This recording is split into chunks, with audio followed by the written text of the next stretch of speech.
हाँ जी, good evening. क्या हाल-चाल आप लोगों का? सर आप मस्ट डू क्वेश्चन जैसे लास्ट अटेम्प्ट में दिया था वैसे दे रहे हो? हाँ जी, लेकिन पहले ही एक वार्निंग दे देता हूँ, सिंपल सी बात है कि मैं कभी भी नहीं कह रहा हूँ कि यही आएगा। बस मैं ये कह रहा हूँ कि सारा अगर सिलेबस हो चुका है, तो प्लीज़ ये वाले टॉपिक्स पक्का-पक्का देखकर चले जाना। पक्का-पक्का देखकर चले जाना। तो टाइम खराब करने की अपेक्षा सीधी-सीधी बात करें तो ज़्यादा अच्छा है। चलो जी, देखिए भाई साहब प्लीज़, प्लीज़ एग्ज़ाम से 1 दिन पहले पक्का-पक्का देखकर चले जाना। बात करें पोर्टफोलियो मैनेजमेंट पहला टॉपिक वही है। अगर मैं कहूँ पोर्टफोलियो मैनेजमेंट का, तो अगर ध्यान से समझो मेरी बात कि पिछले अटेम्प्ट में क्या हुआ था। एक तो उन्होंने वो गंदे वाले क्वेश्चन है जिसमें टेबल दिया था और बॉन्ड का कॉस्ट दिया था, डिविडेंड और मार्केट प्राइस, और आप मुझसे पूछते हो कि सर वेट किस पे लेना है? मार्केट प्राइस पे लेना है या कॉस्ट पर लेना है? तो वो वाला क्वेश्चन मल्टीपल चॉइस क्वेश्चन में पूछ लिया था। और मल्टीपल चॉइस क्वेश्चन के अलावा डिस्क्रिप्टिव में अगर क्वेश्चन आया था तो कौन सा वाला आया था? Sir Sharpe optimization model, yes. तो अभी क्या उम्मीद है? अभी क्या लगता है? एक तो भाई एक कॉर्नर थ्योरम है, मिनिमम वेरिएंस पोर्टफोलियो, जिसमें हमें लीनियर मिनिमम या कॉर्नर थ्योरम, अब मैं तो यहाँ समझा नहीं सकता, क्वेश्चन एक ही क्वेश्चन है जिसमें हमें वेट निकालना पड़ता और एक इक्वेशन बनाते थे हम लोग, y is equal to a plus b x, इसकी मदद से वेट निकालते थे। एक ही क्वेश्चन है, वो देखकर जाना। कैरेक्टरिस्टिक लाइन देखकर चले जाना, ये भी इंपॉर्टेंट है। कैरेक्ट बीटा कैलकुलेशन होता है और सीएल निकालना होता है। एपीटी में का क्वेश्चन देख लेना जिसमें ना नेगेटिव वेट आता है। 3-4 क्वेश्चन है, मैं बात स्पेसिफिकली बात कर रहा हूँ आर्बिट्रेज प्राइसिंग थ्योरी में, जिसमें नेगेटिव वेट आता था। 1 लाख रुपए खुद का पैसा रहता था, 1 लाख रुपए स्टॉक बी को शॉर्ट सेल करते थे, और फिर रिस्क फ्री पे भी वाला क्वेश्चन प्लीज देख के चले। और पता नहीं, मुझे पिछले अटेम्प्ट में भी कहा था, आया तो नहीं, पर प्लीज पोर्टफोलियो रीबैलेंसिंग ये आपको देखकर जाना है पक्का में। इसके अलावा पता नहीं, मेरा दिल कर रहा था कि यार एफिशिएंट मार्केट थ्योरी वाला, एफिशिएंट मार्केट वाला जो क्वेश्चन है ना, एफिशिएंट मार्केट हाइपोथेसिस, वो वाला भी देखकर जाना चाहिए, क्योंकि पता नहीं आरटीपी एमटीपी में पूछा, पर चलो वो उतना बड़ा क्वेश्चन नहीं है, पर ये वाला टॉपिक आपको पक्का पक्का देखकर जाना है। बात करें म्यूचुअल फंड की, हमेशा से देता है, पिछले अटेम्प्ट में नहीं था तो Sharpe ratio, Treynor ratio, Jensen alpha, ये तो देखना ही है हमको। और भाई साहब एक क्वेश्चन है डिविडेंड इक्वलाइजेशन वाला, अक्सर पूछता है, अभी नहीं पूछा, काफी 2-3 अटेम्प्ट से डिविडेंड इक्वलाइजेशन वाला क्वेश्चन मैं बोल रहा हूं तो मेरे ख्याल से समझ में आ गया होगा। एक वो देखना है। ट्रैकिंग एरर डाल तो दिया है भाई, उसका कोई क्वेश्चन नहीं है हमारे मैट में, मैंने एग्जाम्पल के साथ करवाया हूं। हो सकता थियोरी पूछ ले, हो सकता है क्वेश्चन पूछ ले, बना कर देते। तो ये 3 टॉपिक आपको करना है म्यूचुअल फंड में, ठीक है सर। आगे चले हम डेरिवेटिव्स। डेरिवेटिव का दोबारा बहुत सारा पूछा था लास्ट अटेम्प्ट में, पर फिर भी सर बीएसएम आएगा कि, मैंने कहा ना वो सब करना है। इसके अलावा बीएसएम के चांसेस क्या है? चांसेस तो पिछले अटेम्प्ट में पोर्टफोलियो उसके भी नहीं थे, शार्प ऑप्टिमाइजर पर आया ना यार, तो बीएसएम भी आ सकता। तो बेकार का क्वेश्चन मुझसे मत पूछना कि बीएसएम आ सकता है कि नहीं। भाई साहब एक मार्जिन वाला क्वेश्चन करके जाना है, ठीक है।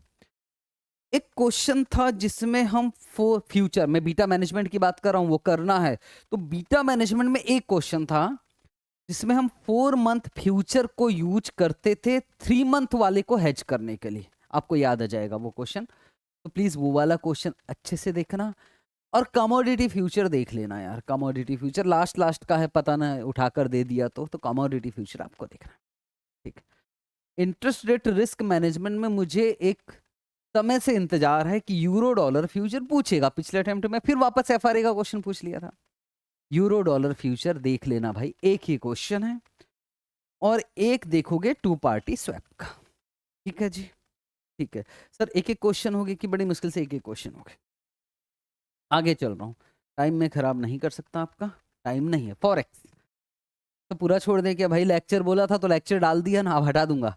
लेक्चर डला है पूरा, अभी मैं ये मत बोलना कि सर फॉरेक्स छोड़ के जा रहे हो, अगर छोड़ के जा रहे हो तो आपकी मर्जी। फॉरेक्स में अर्ली डिलीवरी कैंसिलेशन ये सब तो पिछले अटेम्प्ट में मैंने कहा था, पूछा है। मैं बात कर रहा हूं कवर्ड इंटरेस्ट आर्बिट्रेज, पता है आपको क्या होता है, वो देखकर जाना। करेंसी ऑफ इन्वेस्टमेंट उसमें होता था कि करेंसी ऑफ इन्वेस्टमेंट में याद दिला रहा हूं कौन से क्वेश्चन की बात कर रहा हूं। उसमें किसी बैंक के पास सरप्लस फंड होता था, पाउंड 5 लाख, फिर हमारे पास ऑप्शन होता था कि यूएस में इन्वेस्टमेंट करे। एक न्यूयॉर्क था, एक फ्रैंकफर्ट था, और एक कहाँ था, लंदन। वो वाला question, currency of investment. Foreign currency account, पता नहीं मुझे क्यों, मेरा फीलिंग है, बाकी पता नहीं आएगा। Foreign currency account, nostro account, देख लेना यार, देख लेना प्लीज। और यार मैंने पिछले अटेम्प्ट में भी बोला था एनडीएफ कॉन्ट्रैक्ट आएगा, नहीं आया, पता नहीं क्यों, क्योंकि आरटीपी में, कभी आरटीपी में डालता, कभी एमटीपी में डालता, एग्जाम में नहीं पूछा है। तो भाई साहब समझ रहे हो ना आप, एक ही तो क्वेश्चन है सर। हाँ तो सर वो भी देख कर जाएंगे कि हाँ जी एनडीएफ कॉन्ट्रैक्ट भी देख कर चले जाओ। आईएफएम की बात करो तो यार जीडीआर वाला क्वेश्चन कहा था लास्ट टाइम, आ गया जीडीआर। दो ही तो टॉपिक है सर, एक इंटरनेशनल कैपिटल लिस्टिंग है और एक जीडीआर एडीआर है। जीडीआर एडीआर वाला आ चुका, सिंपल भी था। तो यार इंटरनेशनल कैपिटल लिस्टिंग का क्वेश्चन आ सकता है, और मैं स्पेसिफिकली एक क्वेश्चन की बात कर रहा हूँ। उसमें जो वुड है, लकड़ी, वो हम फर्नीचर बनाते थे, याद करो, हम नेपाल से भी, नेपाल या जो भी देश होगा वहां से इंपोर्ट करते थे बल्क में, इंडिया में भी बेचते थे, नेपाल में भी बेचते थे, फिर उसको हम होम करेंसी में कन्वर्ट करते थे, नेपाली करेंसी को। वो वाला क्वेश्चन भाई, वो वाला क्वेश्चन प्लीज देख लेना आईएफएम में। सर ये तो गलत बात है, आप गैसिंग दे रहे हो, मैं फिर से बोल रहा हूँ गैसिंग नहीं है ये है कि पक्का पक्का करके जाना है।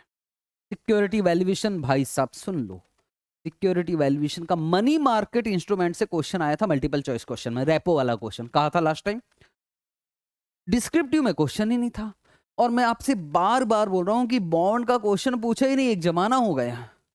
तो बॉन्ड ड्यूरेशन वाला ड्यूरेशन निकालते थे, और फिर मॉडिफाइड ड्यूरेशन निकालते थे, और मॉडिफाइड ड्यूरेशन के दम पर हम निकालते थे कि अगर यील्ड का चेंज होता तो बताओ बॉन्ड का एक्सपेक्टेड प्राइस क्या होगा, और साथ में कन्वेक्सिटी, एक ये देखना है। बॉन्ड इम्यूनाइजेशन का एक ही क्वेश्चन है, वो देखना पड़ेगा। बॉन्ड इम्यूनाइजेशन याद है क्या होता था? हाँ sir, duration of liability is equal to duration of asset. उसमें एक ही क्वेश्चन है जो इंपॉर्टेंट है, दो बॉन्ड्स होते हैं, और वो बोलता था बताओ किस में पैसा लगा है। तो हम क्या करते थे, हम पहले उन दोनों, एक साल का बॉन्ड्स था, एक 4 साल का बॉन्ड्स था, दोनों का वेटेड एवरेज निकालते थे, और उसमें नंबर ऑफ बॉन्ड्स वगैरह ये सब देख कैलकुलेट करते थे, और यील्ड करो तो पक्का देख के जाना है। सर ये तो पिछले बार भी बोला था, नहीं आया। मैंने कब कहा कि मैं जो बोलूंगा वो आएगा? वो तो आप जिद कर रहे हो, तो मैं आपको बता रहा हूं मेरे एक्सपीरियंस के हिसाब से। तो क्या लगता है advance capital investing? Advance capital investing, एक तो यार सेंसिटिविटी एनालिसिस देखकर चले ही जाना, पता नहीं क्यों, हो सकता मल्टीपल चॉइस क्वेश्चन में डाल दे। दूसरा, डिसीजन ट्री का एक ही क्वेश्चन है भाई साहब, डाला हुआ है, अभी तक आया नहीं डिसीजन ट्री, एक ही क्वेश्चन है। और एक हिलियर मॉडल का क्वेश्चन है, बहुत सारे क्वेश्चन है लेकिन वो भी आज तक नहीं आया। तो सेंसिटिविटी का आ भी गया है, लेकिन डिसीजन ट्री का एक क्वेश्चन और हिलियर मॉडल, ये आपको देखकर जाना है। ठीक है सर, आगे चले। बिजनेस वैल्यूएशन, बिजनेस वैल्यूएशन में यार मैंने पिछले बार कहा था कि ईवा का क्वेश्चन नहीं आएगा, यार कितने बार से पूछ रहा है, ईवा का क्वेश्चन आया। तो बचा क्या बिजनेस वैल्यूएशन में? एक तो बचा एफसीएफ अप्रोच और एफसीएफई अप्रोच, एफसीएफई है ना?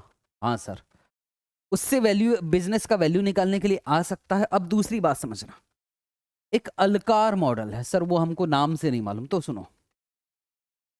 एक ऐसा क्वेश्चन है जिसमें उसने कहा कि एसिड टर्नओवर रेशियो सेम रहेगा, और डेप्रिसिएशन जो लगाया जाएगा वो ओपनिंग डब्ल्यूडीवी पे लगाया जाएगा। वैल्यू ऑफ क्या बोलते थे, वैल्यू ऑफ स्ट्रेटजी निकालते थे, इंक्रीमेंटल वैल्यू ऑफ स्ट्रेटजी। में उस क्वेश्चन की बात कर रहा हूं, वो वाला क्वेश्चन देखना है आपको बिजनेस वैल्यूएशन में। मर्जर एंड एक्विजिशन, बैंक वाला क्वेश्चन तो आ गया भाई, और एक वो 75% 75% लिस्टिंग, जो लिस्टिंग है वो हट जाएगा, अगर आप 75% से ज्यादा रखते तो वो वाला क्वेश्चन बोला था, वो तो आ चुका है।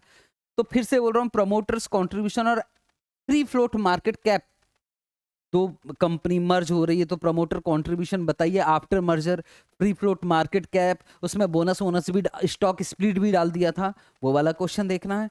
D merger, Fortune India limited, याद है ना, वो वाला क्वेश्चन देखना है। और ट्रू कॉस्ट ऑफ एक्विजिशन का एक क्वेश्चन है, ट्रू कॉस्ट ऑफ एक्विजिशन, और value of original share holders, ये आपको देखना पड़ेगा।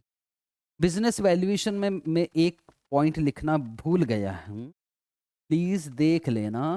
और मैं बात किसकी कर रहा हूं, मैं बात कर रहा हूं गियरिंग ऑफ बीटा। भाई ये तो देखना पड़ेगा, गियरिंग ऑफ बीटा अभी याद आ रहा, मतलब है इंपॉर्टेंट बस। और प्लीज गियरिंग ऑफ बीटा वाला क्वेश्चन देख लेना यार, इंपॉर्टेंट है सर। वैल्यू एट रिस्क और एक्सपोनेंशियल मूविंग एवरेज, क्या लगता है? मेरा बस ये को कहना है कि यार इसमें है क्या, कुछ भी नहीं है, बड़े मुश्किल से 15 मिनट में रिवाइज हो जाए। 15 मिनट भी बहुत बोल रहा हूँ, कर लेना ना यार। इसका तो एक ही क्वेश्चन है और इसका भी एक ही क्वेश्चन है दो तीन पर एक भी करोगे तो काम। तो प्लीज ये देख लेना, वैल्यू एट रिस्क और एक्सपोनेंशियल मूविंग एवरेज, ठीक है। फिर से बता रहा हूँ, ये वो टॉपिक है जो आपको पक्का पक्का देखना है पूरा सिलेबस हो जाने के बाद। पता लगा यही देखकर चलेगा और फेल हो गया और मेरे नाम से बोल रहे, पूरा तो देखना ही पड़ेगा दोस्त, ये अलग से देख। Okay, thank you so much, bye bye.